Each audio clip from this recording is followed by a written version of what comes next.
Romans chapter 10. Brethren, my heart's desire and my prayer to God for them is for their salvation. For I testify about them that they have a zeal for God, but not in accordance with knowledge.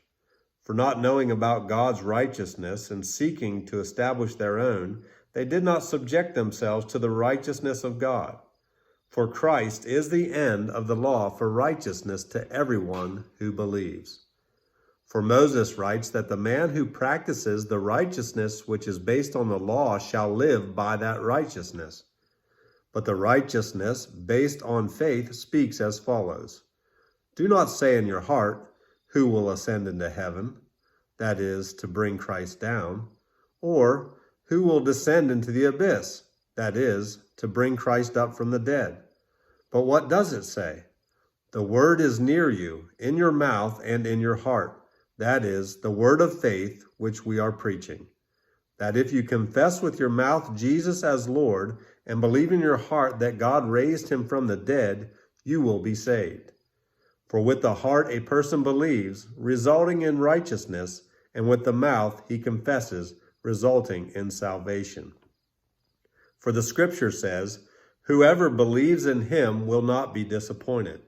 For there is no distinction between Jew and Greek, for the same Lord is Lord of all, abounding in riches for all who call on him.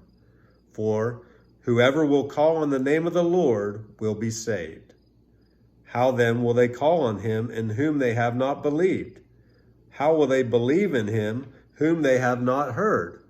And how will they hear without a preacher? How will they preach unless they are sent?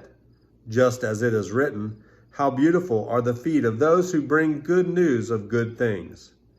However, they did not all heed the good news, for Isaiah says, Lord, who has believed our report?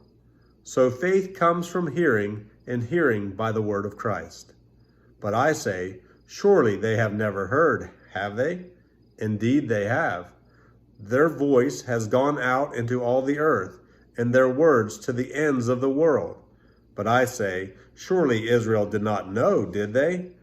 First Moses says, I will make you jealous by that which is not a nation. By a nation without understanding will I anger you. And Isaiah is very bold and says, I was found by those who did not seek me. I became manifest to those who did not ask for me. But as for Israel, he says, all the day long I have stretched out my hands to a disobedient and obstinate people. Romans chapter 10. God bless you.